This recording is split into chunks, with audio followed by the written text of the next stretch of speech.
Tyler kissed my forehead in the parking lot and said, "Grandma, you are going to love this place. The food is incredible." Then he walked me through 2 sets of doors that locked behind us, smiled at a woman in scrubs, and told her his grandmother had wandered off the farm again that morning, confused, asking for her dead husband. I was 79 years old, holding a Christmas card I had made for him, and I had not wandered anywhere in my life. I am Ruth, 400 acres of Kansas wheat.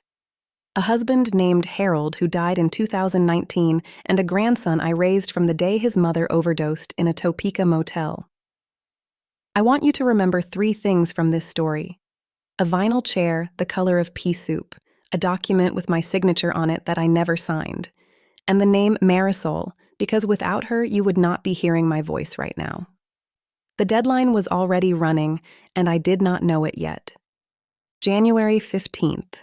A corporate buyer, a signature, waiting. Harold had warned me about Tyler the summer before he died. I told him he was wrong. I am going to tell you what Harold knew and I refused to see. And I am going to tell you what Harold left in a drawer in 2017 that nobody, especially not Tyler, remembered existed. It started 3 weeks before Christmas, in my kitchen, with Tyler standing at the counter eating a piece of pie he had not asked for. He said it without looking at me. "Tyler, Grandma, have you thought any more about selling? The Andersons got $9,000 an acre last spring. You could move somewhere warm, somewhere easier." I poured coffee into his cup because that is what you do for the boy you raised, even when he is asking you to give up the only ground your husband is buried under. "Ruth, Tyler, sweetheart, I am not moving." The cats would not understand. He laughed the way he used to laugh when he was 12 and trying to talk me out of a punishment. Then he said something he had never said before. "Tyler, you sound a little tired today, Grandma. You sure you are sleeping okay?" That was the first one, the first small cruelty. I did not see it for what it was. I thought he was being kind. You probably already know the kind of kindness I mean. The kind that is taking notes. The next time I saw him, he brought a woman with him. A nurse, he said. From the county. Just doing a wellness check, he said. She asked me what year it was. She asked me who the president was. She asked me to draw a clock. I drew a perfect clock and slid it back across the table. "Ruth, Tyler, what is this?" "Tyler, just routine, Grandma. They do this with everybody your age." He said it lower than his normal voice, almost gentle. I want you to remember that voice. He used it 3 more times before Christmas Eve, and every time something in my chest tightened that I did not have a name for yet. Now here is something I have never told anyone. After Harold died, I started sleeping with my purse next to the bed. I do not know why. I just did. Some nights I would wake up and put my hand on it the way you put your hand on a dog that is breathing next to you. That habit saved my life. Christmas Eve. Tyler picked me up at 4 in the afternoon. He was wearing a sport coat. He said, "Dinner at the country club, Grandma, my treat. You have done so much for me." He kissed my forehead in the driveway. He carried my purse to the car for me. I noticed 4 things on the way to Wichita. He took a road I did not recognize. He would not look at me when I talked. His phone kept buzzing, and he kept silencing it without looking. And he had a folder on the back seat that he kept glancing at in the rearview mirror. I asked him, "Tyler, which country club is this?" He said, "A new one, Grandma. You will like it." The way he said it, like he was reading off a piece of paper. The building had no sign, just a long flat roof and 2 glass doors. He walked me through the first set. They locked behind us. Then the second. A woman in scrubs was already standing there, holding a clipboard, smiling the way people smile when they have already decided what is true. Tyler. This is my grandmother. She wandered off the farm this morning. She has been confused for months. We have been trying to keep her home, but it is not safe anymore. I opened my mouth and nothing came out at first. Ruth. That is not true. The woman in scrubs nodded the way you nod at a child. Nurse. Of course, sweetheart. Let us get you comfortable. Sweetheart. I want you to remember that word too. Tyler signed papers I could not see from where I was sitting. He slid a document across the counter that he said was his power of attorney, signed by me. I had never seen it before. My signature was on it, but the letters were wrong. The R in Ruth was too round. I always wrote it sharp. They put me in a vinyl chair the color of pea soup. They took my purse. They took my coat.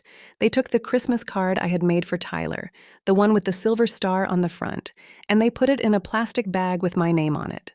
Then Tyler leaned down to my ear, and in that same low voice, he said the thing I will hear in my head for the rest of my life. Tyler, sweetheart, this is for your own good. Sweetheart, from him, the boy I raised, the boy I taught to ride a bicycle on the gravel between the silo and the back porch. I did not cry. I want you to know that. I sat in that chair and I made a list in my head of every person who had ever underestimated me, and I put Tyler at the top. Before I tell you what happened next, I want to stop for a second.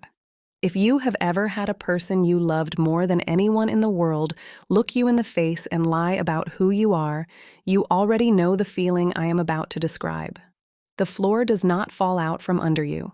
The floor becomes you. Stay with me. I am almost there. 3 days. 3. That is how long I sat in that facility before anyone listened to me. 3 meals a day on plastic trays. A roommate named Eleanor who thought it was 1962 and kept asking me where her husband Walter was. A television bolted to the wall playing the same Christmas movie on a loop. On the second day, an aide came in to check Eleanor's blood pressure. A young woman, maybe 23, with a small gold cross at her throat. Her name tag said Marisol. She looked at me longer than the others did. Marisol.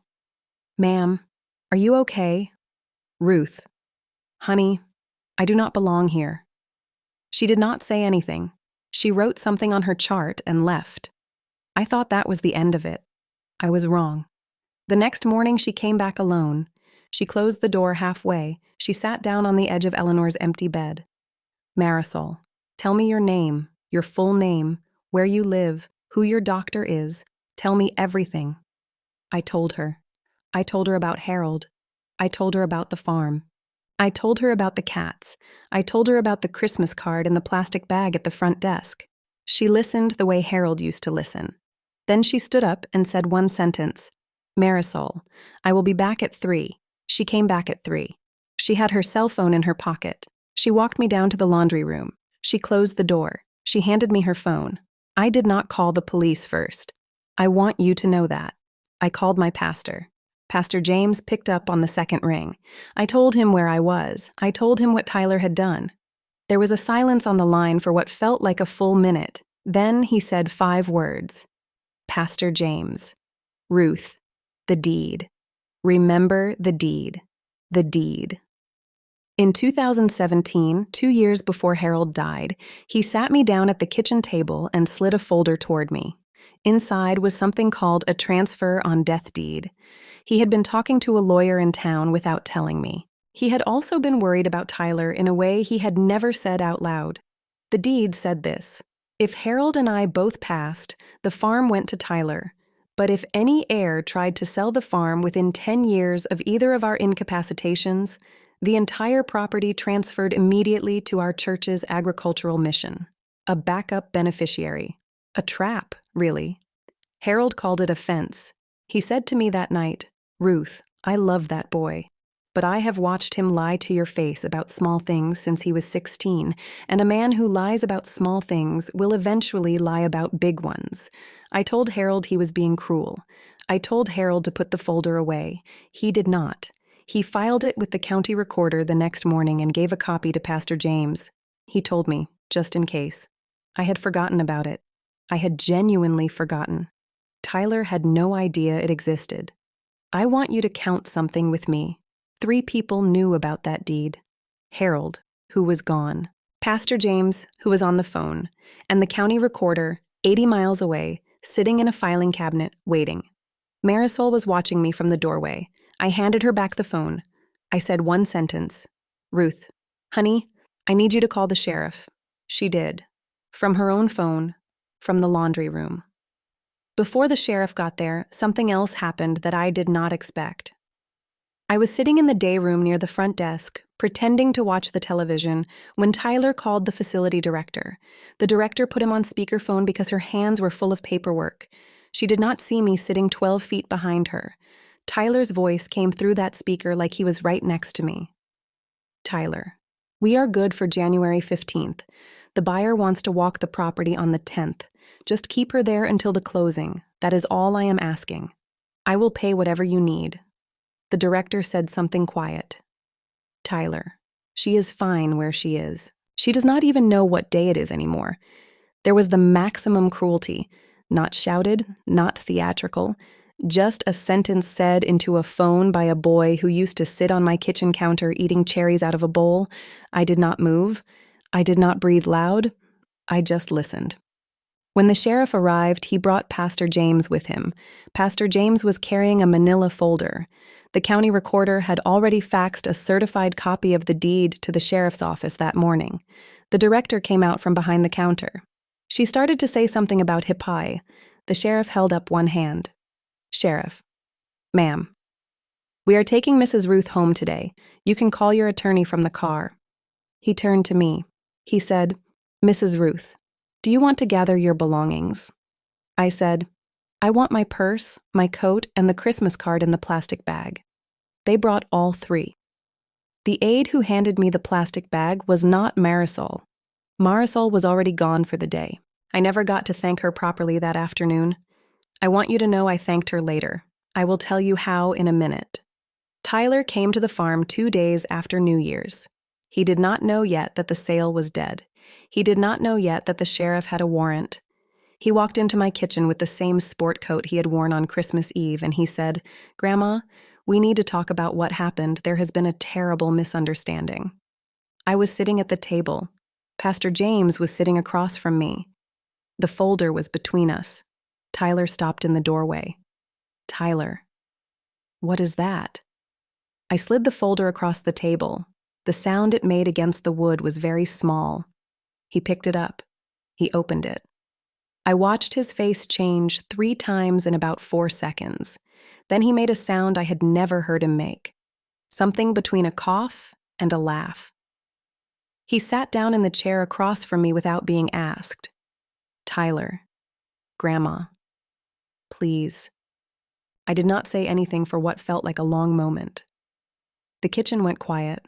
Pastor James did not move. Then I said the only thing I had been saving for him. Ruth, sweetheart, this is for your own good. He picked up his purse, his keys, slowly. The way you pick something up when your hands are not working right. He pushed the chair back. The chair scraped against the floor in that small, ugly way kitchen chairs do. He did not look at me when he left. The sheriff was waiting in the driveway. Elder abuse, forgery of a power of attorney, conspiracy to defraud. The district attorney offered him a plea because of his age and because I asked them to. 4 years. He will be out before he is 40. I did not go to the sentencing. Pastor James went. He said Tyler did not look up once. The farm is mine. The sale was voided. The buyer was furious for about a week, and then he found another farm 2 counties over. The deed is back in the drawer. I have not moved it. I want to tell you one more thing. Marisol came to see me in April. She drove up the gravel road in a car that needed a new muffler. She had her little boy with her. I had asked Pastor James to find her. I gave her an envelope. Inside the envelope was a check for the amount of money it costs to finish nursing school in Wichita. I told her it was not charity. I told her it was rent. 3 days in a vinyl chair, I said, is worth more than this. She cried. I did not. I had done my crying in January, alone, in the barn, with my hand on Harold's old work coat. The barn is quiet now. The wheat is coming up. I feed the cats Harold loved, 2 old gray toms who sleep on the porch like they own it. The Christmas card I made for Tyler is in the drawer with the deed. I do not know why I kept it. Maybe I will burn it one day. This morning I walked out to the mailbox in the cold. The road was empty. The silo threw a long shadow across the gravel. I stood there for a minute with my hand on the mailbox post. I thought about Harold. I thought about how he sat me down in 2017 and built a fence around me that I did not know I was standing inside. A man who loves you builds fences you cannot see. The barn is quiet, but it is mine. It is,